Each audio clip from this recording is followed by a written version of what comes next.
Bonjour, chers compatriotes, c'est tout pour moi un véritable plaisir d'échanger avec vous. Beaucoup de nos compatriotes aujourd'hui, parce qu'ils ont été victimes du régime M. Biya, pensent déjà au règlement de compte, à toutes sortes de vengeances. Alors que l'opposition Moscamto de son côté dit que dans le nouveau Cameroun de demain, il n'y aura pas de chasse aux sorcières. Il y aura la justice sociale et non la justice populaire. La justice ne sera pas aux ordres. Mais nos compatriotes, parce qu'ils sont frustrés, parce qu'ils portent des séquelles à vie, je vous rappelle au passage qu'entre 2018 et 2020, beaucoup de militants du MSC ont été victimes de la barbarie du régime Biya. Ils ont mis des magistrats, des policiers, des militaires à contribution pour leurs basses besognes. Dois-je vous dire que beaucoup de militants du MSC ne pourront plus jamais faire des enfants parce que les brebis galeuses, certains militaires ont écrasé leurs testicules. Ils sont montés sur les femmes, écrasé leurs seins. Ils ont fait subir à leurs compatriotes des traitements inhumains et dégradants. Ils les ont branchés au courant électrique. Ils les ont fait nager dans la fange et manger la fange. Et ils ont mis des juges, comme je vous disais, à contribution, des magistrats pour qu'ils condamnent les militants du MSC. Et vous savez si bien que ce sont généralement les prisons fermes allant de 5 à 7 ans. Boubi Nissak, professeur Foguet, ils sont encore en prison. On les accuse de terrorisme, de trahison, comme si on les avait trouvés avec, et on dit qu'ils veulent mettre le pays à feu et à sang.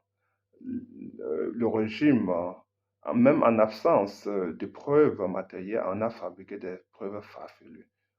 Il n'y a rien du tout, le dossier est vide. Peut-on mettre le pays à feu et à sang sans armes lourdes, sans machette, sans aucune arme? Le régime les a-t-il trouvés avec des bidons de carburant, avec des allumettes? Rien du tout. Ils n'ont aucune preuve contre tout cela qu'ils ont condamné et qui se trouvent aujourd'hui dans les geôles de M. Biya. Alors, dans ce cafanat, vous comprenez que beaucoup de nos compatriotes voudraient se venger parce que ils ont subi les affres de ce régime pendant 43 ans. De l'autre côté, vous avez nos frères et sœurs du Grand Nord. Beaucoup aussi là-bas portent des frustrations. Et depuis que Amadou Ahidjo avait quitté le pouvoir, et depuis le coup d'État de 1984, et je vous assure que beaucoup de nos compatriotes de ce côté-là pensent toujours que dès qu'ils arriveraient au pouvoir, ils chercheront à se venger. Et les frustrations sont nombreuses. Nos frères et sœurs du nord-ouest et du sud-ouest pensent la même chose. Et parce que leur domicile a été incendié alors qu'à l'intérieur se trouvaient leurs grands-parents qui ont été brûlés vifs. Vous avez vu des écoles qui ont été, des enfants qui ont été terrorisés dans des écoles. On les a, vous vous rappelez encore des enfants des Garbous qui ont été massacrés. Donc, dans ce contexte délétère, le prochain président de la République devra se mettre à la hauteur de la situation critique qui se présente à lui. C'est la raison pour laquelle nous avons besoin d'un homme pondéré, à la dimension du professeur Moscanto, un homme qui veut rassembler le peuple camerounais. Parce que, sachez-le très bien, chers compatriotes, que beaucoup de Camerounais aujourd'hui ont subi toute forme d'injustice. Certains ont vu leurs parents mourir dans des accidents de circulation parce qu'il n'y a pas de reboutiment alors qu'il y a un budget qui a été alloué pour construire les routes au Cameroun. Beaucoup sont morts à l'hôpital en manque d'oxygène ou bien d'électricité alors qu'il y a de l'argent pour construire les hôpitaux avec plateau technique. Beaucoup sont morts à cause des stages. Quand il y a eu retour de courant, ils sont morts à cause de l'électrocution, parce que le retour a été en haute tension, des enfants, des parents, je veux dire, toute personne a déjà été victime du régime de M. Biya. Alors vous comprenez que, chers compatriotes, c'est uniquement la réconciliation qui pourra essayer en quelque sorte, qui pourra nous guérir, parce que nos malheurs sont nombreux. Et le professeur Moskamto a compris cela. Et il a dit, il mettra en place une commission de réconciliation, de vérité et de réconciliation. Pas pour que les gens se vengent. Exactement ce qui s'est passé au Rwanda après le génocide où il y a eu les Tutsis et les Hutus, et les Hutus et les Tutsis.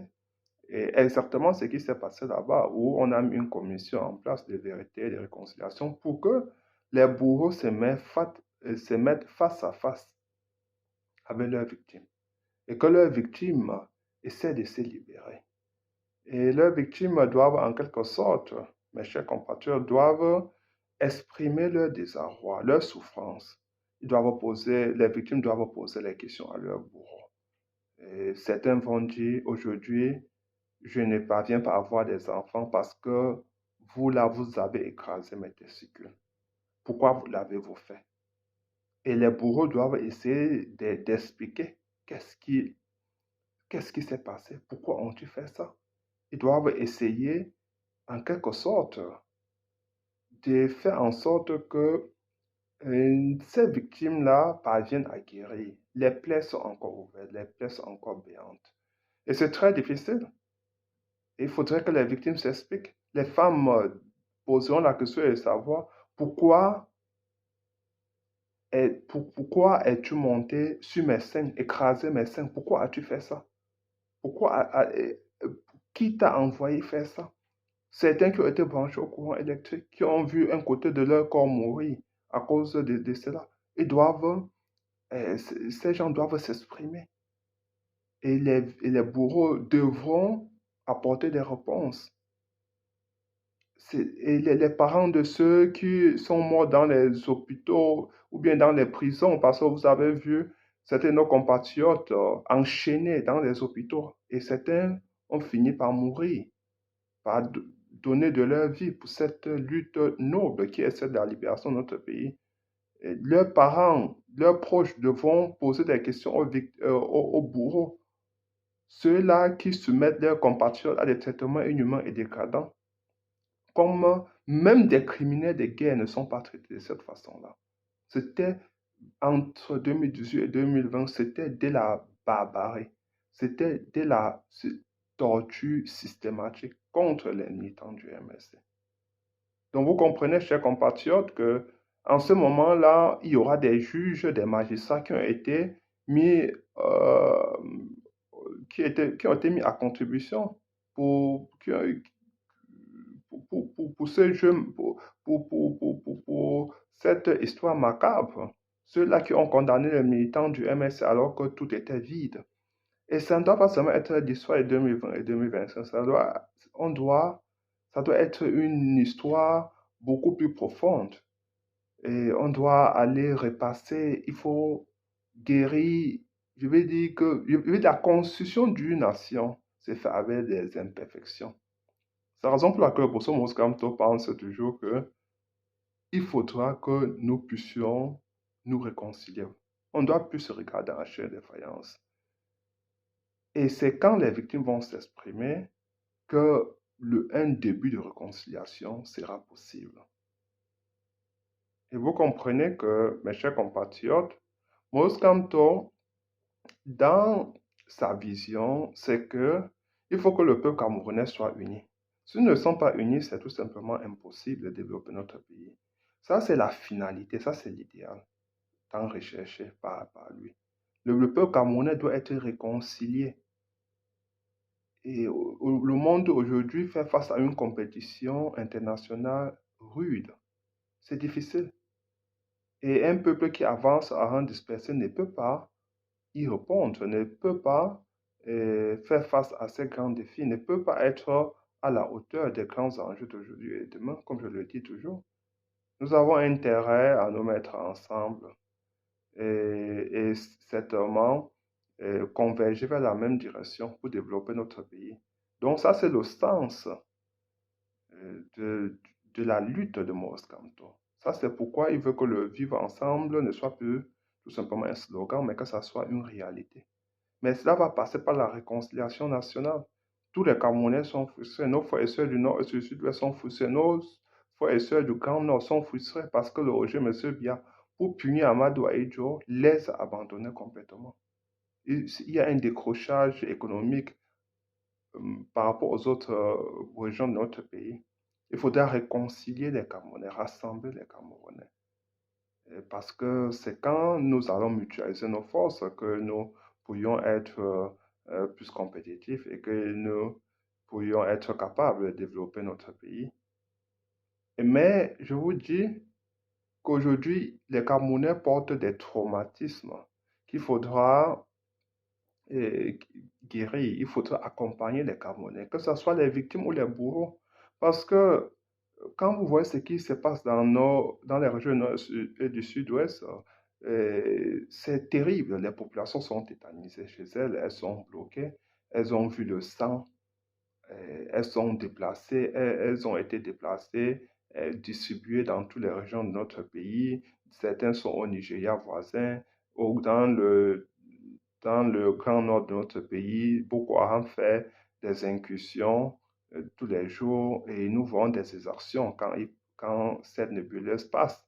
Et donc, c'est un traumatisme. Les Camerounais portent le traumatisme du régime de M. Biya. Le peuple camerounais porte des séquelles. Le peuple camerounais vit dans une souffrance continue depuis 42 ans. Il y a eu l'ensauvagement du peuple camerounais. La vie humaine n'a plus d'importance dans le Cameroun d'aujourd'hui. Il suffit de voir comment les Camerounais sont toujours prêts à mettre rest in peace, rip, rip, rip partout. Personne ne s'indigne plus. Parce que tellement il y a des morts tous les jours, les Camerounais tombent comme des mouches. Nos routes tuent les Camerounais tous les jours, nos hôpitaux. Il n'y a rien ne fonctionne dans le Cameroun de M. Biya. Donc, vous comprenez que dans ce contexte-là, dans ce cycle-là, il faudra que le prochain président de la République accompagne les Camerounais. Il faudra faire appel à des psychiatres, psychanalystes, des psychologues pour accompagner non seulement les victimes, mais aussi les bourreaux. Pour que, grâce à eux, nous puissions redevenir des êtres humains. Maurice Kamto Maurice Kamto ne sera pas capable de fabriquer de nouveaux Camerounais. Mais il faudrait que ceux qui naissent après son accession au pouvoir soient des Camerounais qui recevront une éducation digne, accompagnée des valeurs, des vertus, des principes des principes de l'humanité. C'est très important. Pour ça, Maurice Kamto, c'est un humaniste. Et c'est parce que il est habité par ce grand amour pour le peuple camerounais qui veut comme ça passer cela, passer ce bâton au peuple camerounais, inculquer cela dans la jeunesse camerounaise, pour les jeunes générations, pour ceux qui vont venir après nous. On ne devrait plus regarder nos compatriotes sur le prisme de la communauté du village. Il faut laisser à côté toutes ces considérations villageoises et partisanes. Nous devons nous inscrire dans la République, dans la fraternité républicaine, celle tant voulue, tant cherchée par Maurice Kamto, qui dit toujours que la naissance est un hasard. Nous devons nous mettre ensemble pour faire face à notre destin. Nous devons nous mettre ensemble pour développer notre pays. Nous devons nous aimer de l'amour vrai. Pas de l'amour conditionné, pas de l'amour basé sur les intérêts. Nous devons remettre l'intérêt général au centre de nos préoccupations, mes chers compatriotes. Et c'est seulement quand nous redeviendrons un véritable peuple que nous serons capables de faire décoller notre pays économiquement. Ça, c'est la vision de Maurice Kamto. Et je pense que cela a été entendu et compris assimilé par de nombreux compatriotes. Je voudrais qu'à travers cette vidéo, que ceux qui souvent ne comprennent pas Maurice Kamto, euh, finalement comprennent que Maurice Kamto est là pour quelque chose de plus grand que la présidence.